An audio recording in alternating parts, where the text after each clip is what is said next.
Article 243 میں جو تبدیلی کی گئی ہے آرم فورسز کے اسٹرکچر کو جو چینج کیا گیا ہے اس پر ہم بات کریں. اس کے لیے ہمارے ساتھ موجود ہیں لیفٹیننٹ جنرل ریٹائرڈ عامر ریاض. ایک جو پوسٹ انٹروڈیوس کروائی جا رہی ہے وہ ہے commander of the national strategic command, اور یہ اپوائنٹمنٹ پرائم منسٹر کریں گے آن دی ریکمنڈیشن آف آرمی چیف.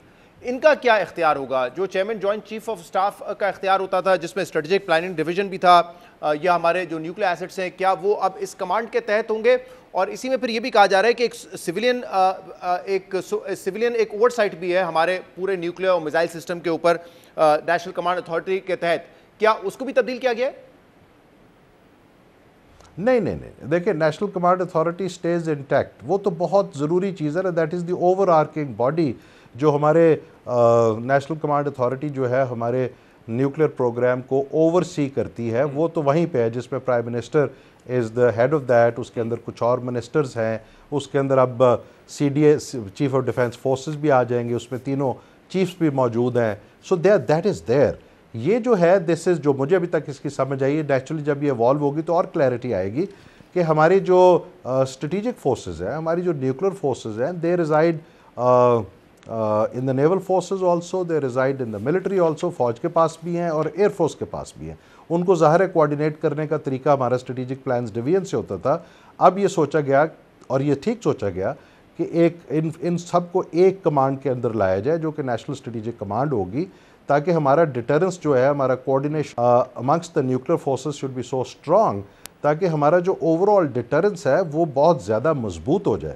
تو میرا نہیں خیال اس میں تو کسی کو کوئی اعتراض ہونا چاہیے, particularly those who understand the interface between various nuclear forces. And eventually دیکھیے جب جنگ ہو جاتی ہے تو نیوکلیئر فورسز نظر تو نہیں آ رہی ہوتی, لیکن اس کا امپیکٹ بڑا امپورٹنٹ ہوتا ہے تاکہ جنگ جلدی کسی جگہ پہ رک جائے, ختم ہو جائے. اس کو ہم اسٹریٹجی کی زبان میں کہتے ہیں انٹرا وار ڈیٹرنس, کہ ڈیٹرنس کو دوبارہ سے اسٹیبلش کرنا ہے.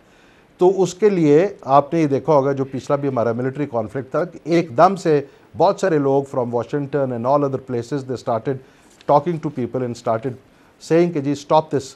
سو دیٹ از آپ کی نیوکلیئر ڈیٹرنس از افیکٹو. اس کو مزید افیکٹو کرنے کے لیے یہ سٹیپ لینا ضروری تھا, تاکہ ان کی ٹریننگ, ان کی coordination with in the nuclear forces اس لیول پہ ہو, اور کمانڈ اینڈ کنٹرول ہمارا اور زیادہ اسٹرینگتھن ہو. بٹ اوور آل میں آپ کے سوال کا جواب دے دوں, overall oversight will remain that of the National Command Authority, which is always and will always be headed by the Prime Minister.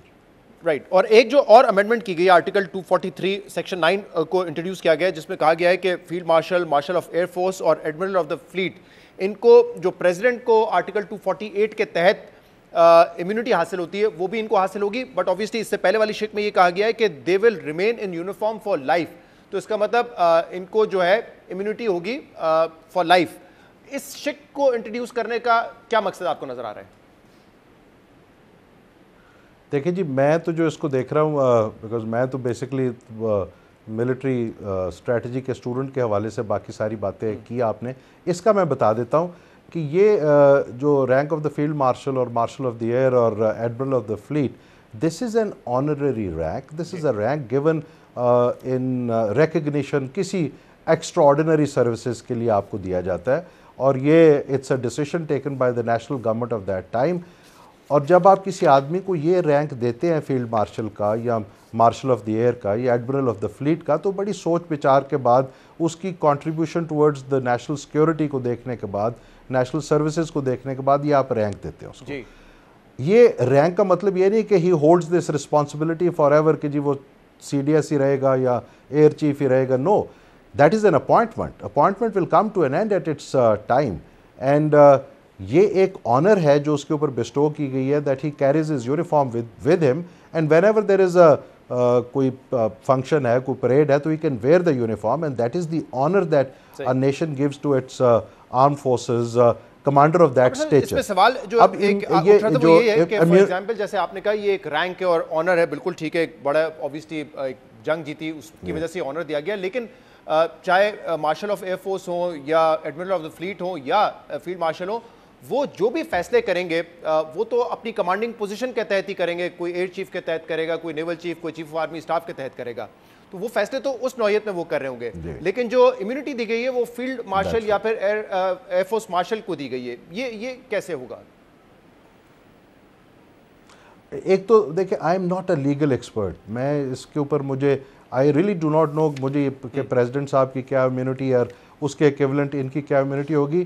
I will not really be able to talk about it much frankly speaking, لیکن میرا یہ خیال ہے کہ this is just to give honour to the gentleman کہ جس نے اتنی سروس کی ہے اس کو اس طرح کی امیونٹی حاصل ہو, اور وہ اس امیونٹی کے ساتھ he can spend the rest of his life with that honour and dignity. اس کا لیگل امپلیکیشنس کیا ہیں اینڈ اس کو کس طرح سے دیکھ رہے ہیں لوگ, میرا خیال ہے best suited people will be some from legal fraternity جو کانسٹیٹیوشن کے ایکسپرٹ ہے, وہ اس کا جواب بہتر طریقے سے دیں. عامر صاحب, اس وقت جو فیلڈ مارشل کا آنر بھی دیا گیا وہ بہت ہی ایک ایکسیپشنل صورتحال تھی. انڈیا نے ہم پر حملہ کیا, ہم نے اس کا جواب دیا, جنگ ہم جیتے, اس لیے یہ آنر دیا گیا. لیکن اب کیا یہ خدشات درست ہیں کہ آئندہ یہ ایک نارم بن جائے گا؟ دیکھیں یہ میرا خیال ہے اسپیکولیٹو ڈبیٹ ہے. I will not be able to answer this کہ فیوچر میں اس کیسے پین آؤٹ ہوگا, because these are decisions which are taken by the sitting government. یہ گورنمنٹ نے ڈیسیشن لینا ہے looking at the performance of the gentleman. ان نے کیا پرفارم کیا, اس کا کیا امپیکٹ تھا نیشنل سیکیورٹی کے اوپر, نیشنل اسٹیچر کے اوپر, اور ان ساری چیزوں کو مد نظر رکھ کے. Otherwise it is the responsibility of the armed forces of Pakistan that we have to in complete coordination and backing with the backing of the nation to defend the state of Pakistan at all costs. یہ ہماری ذمہ داری, ہم نے یہ پوری کرنی ہے. باقی اس کی ریکگنیشن پاکستان کے عوام, پاکستان کی گورنمنٹ اس وقت کیسے کرتی ہے, that is up to them. So میں will not really be able to get into the speculation that how will it pan out in the future. عامر صاحب, ہسٹوریکلی ہم نے دیکھا ہے کہ پاکستان میں سویلین اور ملٹری جو پاور ہے اس میں ایک امبیلنس رہا ہے, اور اکثر یہ تعلقات بہت زیادہ فریجائل ہوتے ہیں. تو اب ایک سوال اٹھایا جا رہا ہے کہ اگر ایک پوزیشن میں اتنے زیادہ پاورز ویسٹ کر دیے جائیں گے, اس عہدے کو اتنا طاقتور بنا دیا جائے گا, تو for the times to come یہ جو تعلقات ہیں یہ اور زیادہ فریجائل ہو جائیں گے اور اس میں امبیلنس پیدا ہو جائے گا. اس کو آپ کیسے دیکھتے ہیں؟ مائی پرسنل ویو از کہ جو پریزنٹ ایکویلیبریم ہے